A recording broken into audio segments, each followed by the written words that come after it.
Okay, so now apparently Lindsey Graham wants to come after President Trump because he relieved all Secret Service from protecting John Bolton, the deep state piece of shit, neocon, that really enjoys the industrial complex and wars, because them and their friends all get kickbacks from all this, right?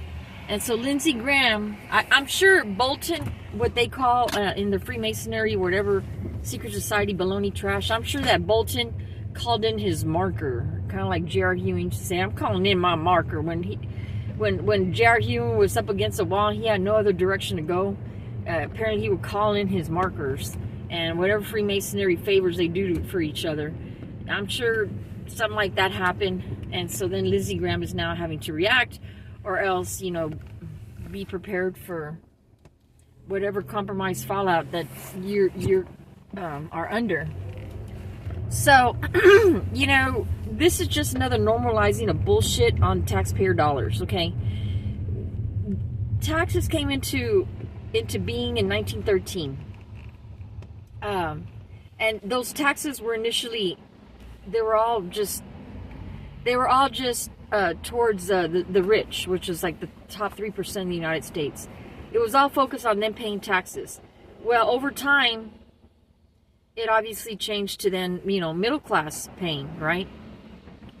But still, the rich would pay the majority of the taxes. I believe like 70% up until like 1980. And then when President Reagan came in, for some reason that Congress at that time,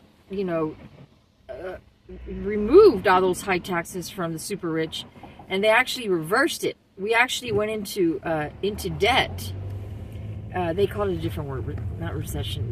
We actually went into debt because now we had at this point, there have been all kinds of, food stamp programs, all kinds of welfare state programs and stuff. And so by that point, people were already on, the government's tit, and there was already money pouring into it.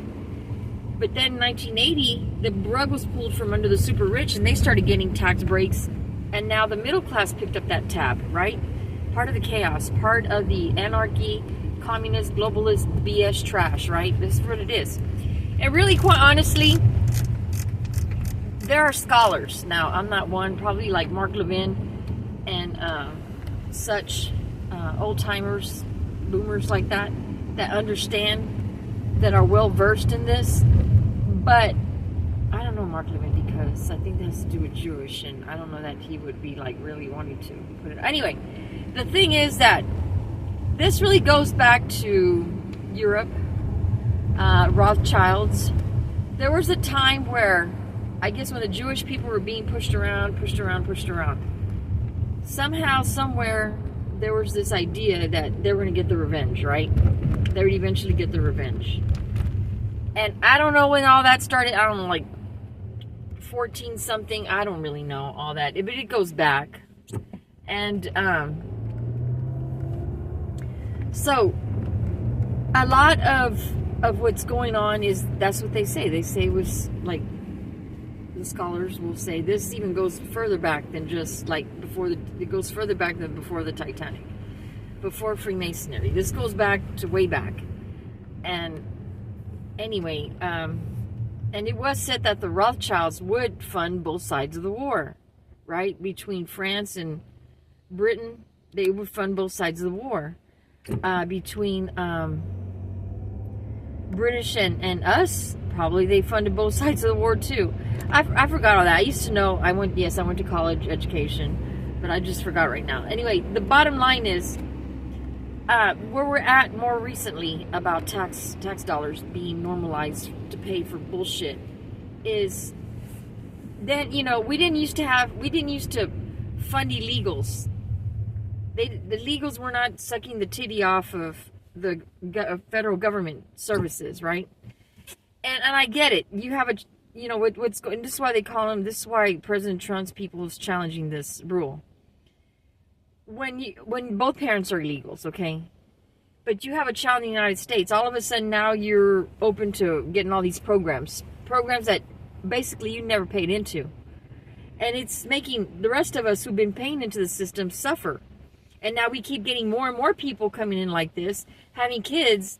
You know, it's wrong. It's wrong. I don't care what anybody says. I had to tell my friend the other day, I said, you know what? You and I are just going to start arguing. Let's just agree to disagree, because I don't agree with what you have to say, and I know you don't agree with me. So let's just drop it. I mean, we're cool. We're friends. But if we start talking about politics like that, forget about it. It won't be good. But now, if one parent is an American and they just happen to be in a relationship with an illegal, which, okay, I know firsthand things like this, and I'm like, okay, I was a little kid, and I was like, what? Come on now. Anyways, then the child, yeah, is entitled. He's totally an American, you know. That's a given, you know. But then they'll be crying like, oh, you're deporting the father. The father committed crimes, right? Because you can be a residency in the United States, because I know firsthand knowledge of something like this, where there can be someone from Mexico that actually has established residency here in the United States legally, right? But as soon as they commit like a federal crime, your ass is deported, you know? And, you know, to be crying like, oh, you know, you're going to lose a father. It's kind of like Homan said. Whenever even Americans, citizens commit crimes and they have children or family, guess what? They're going to go to American prison. And guess what? They're going to be separated from their family. So kiss my butt on that, right? So, you know, there's been so many things normalized over decades, over a century, over probably part of that 100-year plan that has been normalized on the taxpayer dollar. And this is just another stupid thing for Bolton and some of these other people that they're supposed to deserve some sort of secret service protection for the rest of their lives. Oh, due to, you know, safety. When you pay for it yourself. You pay for it yourself. This is so stupid. Us having to pay for all this stuff like they're damn kings and motherfucking queens. This is stupid. I'm sick of this shit. Sick of it.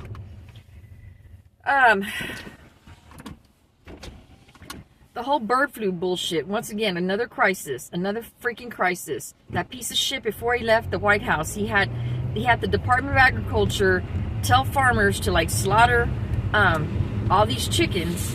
This is stupid. Okay, so I'm sick here in Texas. Does that mean my brother up there in Maine, up there in Oregon, down there in Florida is going to get like the same sickness I have over here in Texas? This is stupid. They just create these crises and make people believe. And if they hadn't slaughtered that, if they would have kept them, then they would have been like, would there be putting the pressure on President Trump to get him killed? And they'd be like, oh, them eggs, them chickens have some kind of disease or something. And it's like, use some common sense, peoples.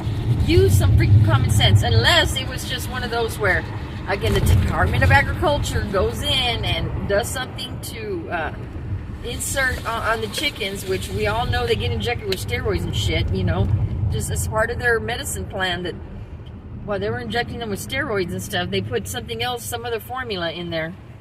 I mean, we have psychopathic government officials in the United States, all over the world. These people are psychopaths. Whatever they need to do to fulfill their agenda and to win their little stupid game of bets and wagers, we're the collateral damage. We're the collateral damage, and we need to wake up to this. This is not a conspiracy. This is a real damn thing. Shit you see in the movies is just a portrayal of, like, art imitating what life is, okay? They're telling us to our face what they do to us. I'm watching just now. I just happen to be watching Moonlighting from 1985, right? With Bruce Willis and Sybil Shepherd. And they're talking about stuff like, yep, that hasn't changed. They were in private investigating business. And, you know, so of course they're running around investigating like kinds of crimes that's happened. And somehow they get approached by somebody and they have to try to go get investigation details together, because before you can really go to the police, like, you know, before you can really go to the police sometimes, because it'd be more like your word against their word, right? A person who has money would like to establish a case, so they'll get private investigators to go investigate details, and so that way there can be a case established. But usually people with money are the ones who do something like that, because average folks like me and others, like, we don't got money for that. But I understand the idea behind it.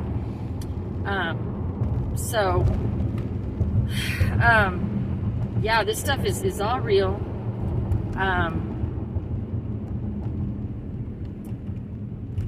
it's just not good. It's not good. They're normalizing all kinds of stuff for middle class to pay, and they just keep raising our Social Security. We've been paying into that. Apparently, they're running out of funds. What the hell did you do with our money, stupid ass Congress? What did you do with our money? Shut up, Congress. The hell you do with our money? What else? All kinds of other things. Wasting our money, misappropriating our money, stealing from us, and then they sit up there with their chest puffed out like their shit don't stink, like we're supposed to listen to them like they're damn kings and queens. Lindsay Graham, you better take your head out of your ass and shut your goddamn mouth.